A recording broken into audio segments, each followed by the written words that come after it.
নবনির্বাচিত সংসদ সদস্যদের শপথ গ্রহণ অনুষ্ঠান হবে আগামী মঙ্গলবার। শনিবার সন্ধ্যায় জাতীয় সংসদ সচিবালয়ের সচিব কানিজ মওলা bdnews24.com কে তথ্য জানিয়েছেন। একই দিনে নতুন সরকারের শপথ গ্রহণ অনুষ্ঠান হতে পারে বলে আরেক কর্মকর্তা জানিয়েছেন। সেজন্য প্রস্তুতি শুরু করেছে মন্ত্রিপরিষদ বিভাগ। সেটি হলে বুধবার থেকে অফিস শুরু করবেন নতুন সরকারের মন্ত্রীরা। ল্যান্ডস্লাইড বিক্রি পাওয়ার পরপরই তারেক রহমানকে প্রশ্নের মুখোমুখি হতে হচ্ছে আওয়ামী লীগের নিষেধাজ্ঞা আর শেখ হাসিনার প্রত্যাবর্তন এবং তার বিচার নিয়ে। বিদেশি সাংবাদিকদের প্রশ্নের জবাবে অবশ্য তারেক রহমানের জবাব ছিল বেশ কৌশলী। তিনি বলেছেন, এটি নির্ভর করবে আইনি প্রক্রিয়ার উপর। এরই মধ্যে কমনওয়েলথ নির্বাচন পর্যবেক্ষণ মিশন কার্যক্রম নিষিদ্ধ থাকা আওয়ামী লীগ সহ সব রাজনৈতিক দলের গণতান্ত্রিক অধিকার নিশ্চিত করতে নতুন সরকারের কাছে সুপারিশ করেছে। একই রকম সুপারিশ জমা দেবে ইউরোপীয় ইউনিয়ন বা ইইউ পর্যবেক্ষণ মিশন। সূত্রগুলো বলছে, ভোটের আগে থেকে আওয়ামী লীগের নিষেধাজ্ঞা তোলার বিষয়ে আন্তর্জাতিক পক্ষগুলোর যে চাপ ছিল সেটি নিয়ে এখন ভাবতে হচ্ছে বিএনপিকে। তবে কোন প্রক্রিয়ায় আওয়ামী লীগের নিষেধাজ্ঞা তোলা হবে সেটি নিয়ে চূড়ান্ত কোনো সিদ্ধান্ত না হলেও শিগগিরই বিষয়টি নিয়ে আইনি প্রক্রিয়ার পথে হাঁটতে পারে নতুন সরকার। বিস্তারিত জানতে চলুন যাওয়া যাক বিশ্লেষণে। এনসিপির মুখপাত্র এবং কেন্দ্রীয় নির্বাচন পরিচালনা কমিটির চেয়ারম্যান আসিফ মাহমুদ সজীব ভুঁইয়া বলেছেন, বিএনপির সংখ্যাগরিষ্ঠ আসন পাওয়ার সঙ্গে সঙ্গে আওয়ামী লীগের কার্যক্রম শুরু হচ্ছে। 1.5 বছর ধরে বন্ধ থাকা আওয়ামী লীগের পার্টি অফিস বিএনপি নেতাকর্মীরা খুলে দিচ্ছেন। এক্ষেত্রে স্পষ্ট বোঝা যায় আওয়ামী লীগের সঙ্গে এক ধরনের গোপন আতাতের মাধ্যমে তারা জয়লাভ করেছে। 13 ফেব্রুয়ারি রাতে দলের অস্থায়ী কেন্দ্রীয় কার্যালয়ে নির্বাচনী ফলাফল পর্যালোচনা ও দলীয় অবস্থান নিয়ে আয়োজিত সংবাদ সম্মেলনে এমন কথা বলেন এনসিপির মুখপাত্র। এর ঠিক একদিন পরে ঢাকার গুলিস্তানে আওয়ামী লীগের কেন্দ্রীয় কার্যালয়ের সামনে জাতীয় পতাকা উড়িয়েছে 7-8 জনের একটি দল। তারা বঙ্গবন্ধু শেখ মুজিবুর রহমানের প্রতি সালাম জানান। শনিবার দুপুরের পর 7-8 জনের ওই দলটি আওয়ামী লীগের কার্যালয় ভবনের সামনে আসে, যে ভবনে বছর দেড়েক ধরে ঝুলতে দেখা গেছে আন্তর্জাতিক ফ্যাসিজম ও গণহত্যা গবেষণা ইনস্টিটিউট লেখা একটি ব্যানার। ঘটনাস্থলের পাশের ফুটপাতের একজন ব্যবসায়ী বলেন, একদল লোক জাতীয় পতাকা নিয়ে এসে বঙ্গবন্ধু ও আওয়ামী লীগের নেতাদের উদ্দেশ্যে সালাম জানায়। পরে তারা পতাকাটি বিদ্যুতের একটি খুঁটির সঙ্গে বেঁধে রেখে চলে যান। গত বছরের 5ই আগস্ট গণ আন্দোলনে আওয়ামী লীগ সরকারের পতনের পর গুলিস্তানে বঙ্গবন্ধু অ্যাভিনিউয়ে দলটির কার্যালয়ে ছাত্র জনতার রোষণালে পড়ে। তছনছ করার পর আগুন দেওয়া হয় 10 তলা ভবনটিতে। এরপর থেকে পরিত্যক্ত অবস্থায় পড়ে থাকা এই ভবনে ময়লা আবর্জনার স্তূপ জমেছে। ভাসমান মানুষের নেশার আড্ডা জমতে এখানে। কেন্দ্রীয় কার্যালয় ছাড়াও রাজধানীর তেজগাঁয়ে ঢাকা জেলা আওয়ামী লীগ কার্যালয় ও ধানমন্ডিতে আওয়ামী লীগ সভাপতির কার্যালয়ে অগ্নিসংযোগ ও লুটপাট করা হয়। তখন থেকে এই 3 ভবন পরিত্যক্ত অবস্থায় পড়ে আছে। গত 18 মাস ধরেই সারা দেশের আওয়ামী লীগ এর অঙ্গ সংগঠনগুলোর কার্যালয়গুলো পরিত্যক্ত অবস্থায় পড়ে আছে। বিশেষ করে গত বছরের মে মাসে নিষেধাজ্ঞা আরোপ করার পর দলটির নেতাকর্মীরা কার্যত লুকিয়ে বা গোপনে সাংগঠনিক তৎপরতা চালাচ্ছে। নিষেধাজ্ঞার কারণে দলটি ত্রয়োদশ জাতীয় সংসদ নির্বাচনেও ছিল না। দেশীয় আন্তর্জাতিক মহল থেকে বড় একটি রাজনৈতিক দলের উপর নির্বাহী আদেশে নিষেধাজ্ঞা দেওয়ার বিষয়টি নিয়ে নানা ধরনের আপত্তি ছিল। এমনকি জাতিসংঘ তাদের রিপোর্টেও কোনো দলকে নিষেধাজ্ঞা না দেওয়ার পরামর্শ দিয়েছিল। কমনওয়েলথ নির্বাচনের আগে বেশ কয়েকবার এ নিয়ে সরকারের সাথে কয়েক দফা বৈঠক করেছে। রিকনসিলিয়েশনের জন্য উদ্যোগ নিতে অন্তর্বর্তী সরকারের আইন উপদেষ্টা এবং সাবেক প্রধান বিচারপতিকে দক্ষিণ আফ্রিকা নিয়ে গিয়েছিল সংস্থাটির নির্বাচন পর্যবেক্ষক টিম ভোটের আগেও সরকারের সাথে এ নিয়ে কথা বলেছিল। নির্বাচন পর্যবেক্ষণ শেষে কমনওয়েলথ টিম নতুন সরকারের কাছে এ ব্যাপারে সুপারিশ করেছে। তাদের সুপারিশে বলা হয়েছে, কার্যক্রম নিষিদ্ধ থাকা আওয়ামী লীগ সহ সব রাজনৈতিক দলের গণতান্ত্রিক অধিকার নিশ্চিত করা উচিত।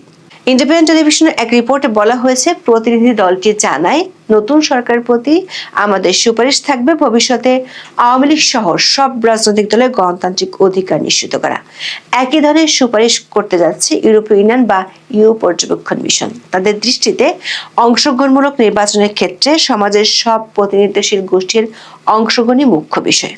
শনিবার সংবাদ সম্মেলনে সংস্থাটি বলেছে, একটি নির্বাচন অংশগ্রহণমূলক হলো কিনা তা শুধু ভোটের হার দিয়ে বোঝায় না। রাজনৈতিক বিশ্লেষকদের মতে কমনওয়েলথ ও ইইউ উভয়ের বক্তব্য একত্রে পড়লে একটি বিষয় স্পষ্ট হয়ে ওঠে। সেটি হলো আওয়ামী লীগকে নিষিদ্ধ রেখে বিরোধী কণ্ঠকে দমন করে রাষ্ট্রযন্ত্রকে দলীয় স্বার্থে ব্যবহার করে কোনো নির্বাচনী প্রকৃত অর্থে গণতান্ত্রিক হতে পারে না। ভোট কেন্দ্রে ব্যালট পড়লেও যদি রাজনৈতিক প্রতিযোগিতার মাঠ অসম হয়, তবে সেই ভোট কেবল সংখ্যার খেলা, জনগণের প্রকৃত রায় নেয়। ভূমিদাস বিজয়ের পর তারেক রহমানকেও আওয়ামী লীগের নিষেধাজ্ঞার বিষয়ে বিদেশি সাংবাদিকদের প্রশ্নের মুখোমুখি হতে হয়। শনিবার বিকেলে রাজধানীর হোটেল ইন্টারকন্টিনেন্টালে অনুষ্ঠিত সংবাদ সম্মেলনে সাবেক প্রধানমন্ত্রী শেখ হাসিনাকে বাংলাদেশে ফেরানোর প্রশ্নে এটি আইনি প্রক্রিয়ার উপর নির্ভর করে বলে উত্তর দেন তারেক রহমান। বিদেশি এক সাংবাদিক প্রশ্ন করেন, বাংলাদেশের মানুষের মধ্যে যেখানে আওয়ামী লীগের অনেক সমর্থক রয়েছে, সেই বিবেচনায় সমস্যার সমাধান বা মিটমাটের জন্য পরিকল্পনা কি? এমন প্রশ্নের উত্তরে নতুন সম্ভাব্য প্রধানমন্ত্রী বলেন, এর সমাধান আইনের শাসন নিশ্চিত করার মাধ্যমে হবে। সংবাদ সম্মেলনে প্রশ্ন করা হয়, বিএনপি সরকার শেখ হাসিনার বিরুদ্ধে দুর্নীতির মামলা চালিয়ে যাবে কিনা। এমন প্রশ্নের কোনো উত্তর দেওয়া হয়নি। আন্তর্জাতিক অপরাধ আদালতের রায় বা সিদ্ধান্ত পুনর্বিবেচনা করা হবে কিনা এমন প্রশ্নের জবাবে বিএনপির স্থায়ী কমিটির সদস্য আমির খসরু মাহমুদ চৌধুরী বলেন, এটি বিচার বিভাগের বিষয়। আন্তর্জাতিক অপরাধ আদালতের বিষয়ে বিচার বিভাগকে নির্বাহী এবং আইনি সবার কাছ থেকে আলাদা রাখার কথা বলেন তিনি। সূত্রগুলো বলছে, 3টি দেশের রাষ্ট্রদূত, বেশ কয়েকটি বিদেশি সংস্থা ভোটের আগেই তারেক রহমান এবং বিএনপির শীর্ষ নেতাদের সাথে আওয়ামী লীগের নিষেধাজ্ঞার বিষয়ে কথা বলেছিলেন। প্রশ্ন হলো, জাতীয় ও আন্তর্জাতিক চাপে যদি দলটি নিষেধাজ্ঞা তুলতে হয়, তাহলে কোন প্রক্রিয়া আগাবে নতুন সরকার? সূত্রগুলো বলছে, এক্ষেত্রে বিএনপির বেশিরভাগ শীর্ষ নেতৃবৃন্দ আইনি পথেই হাঁটতে চায়। সন্ত্রাস বিরোধী আইনের দোহাই দিয়ে অন্তর্বর্তী সরকার নির্বাহী আদেশে আওয়ামী লীগের কার্যক্রম নিষিদ্ধ করেছিল, অথচ আইনটিতে দলের কার্যক্রম নিষিদ্ধের কোনো বিধানই ছিল না। সেজন্য নতুন সরকার আদালতের মাধ্যমে এর সুরাহা করতে চায়। কারণ যেহেতু আইনে এ ধরনের বিধান নেই, তাই আদালতের রায় আওয়ামী লীগের পক্ষে যাওয়ার সম্ভাবনা বেশি। তবে বিএনপির একাধিক নেতা বলেছেন, এ বিষয়ে এখনো কোনো সিদ্ধান্ত হয়নি। সূত্রগুলো বলছে, আওয়ামী লীগের কার্যক্রমের উপর নিষেধাজ্ঞা তুলে নেওয়ার পাশাপাশি শেখ হাসিনার বিচারের বিষয়টি নিয়ে নতুন সরকারকে সিদ্ধান্ত নিতে হবে দ্রুত। কারণ বিষয়টিতে ভারতের সাথে বাংলাদেশের নতুন সরকারের সম্পর্ক অনেকখানি জড়িত। তাছাড়া আওয়ামী লীগের বহু নেতাকর্মীর বিরুদ্ধে মামলা আছে। বেশিরভাগ নেতাকর্মী পলাতক। তাদের বিরুদ্ধে হরে দরে হওয়া মামলাগুলো পর্যালোচনা করে ব্যবস্থা নিতে হবে। বিএনপির একটি সূত্র বলছে, কমনওয়েলথের সুপারিশে খুব তাড়াতাড়ি বিএনপি রিকনসিলিয়েশনের উদ্যোগ নিতে পারে। সেক্ষেত্রে নতুন সরকার নিরপেক্ষ সিনিয়র আইনজীবীদের পরামর্শ নিতে পারে দ্রুত।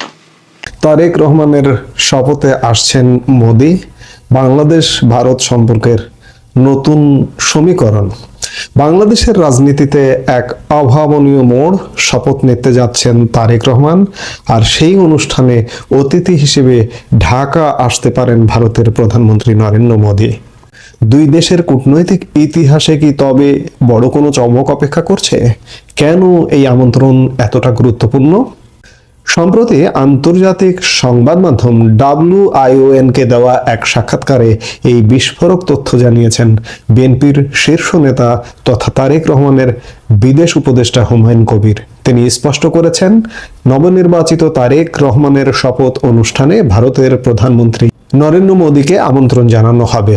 যদিও দুই দেশের সরকারের পক্ষ থেকে এখনো কোনো আনুষ্ঠানিক ঘোষণা আসেনি, তবে পর্দার আড়ালে আলোচনা এখন তুঙ্গে।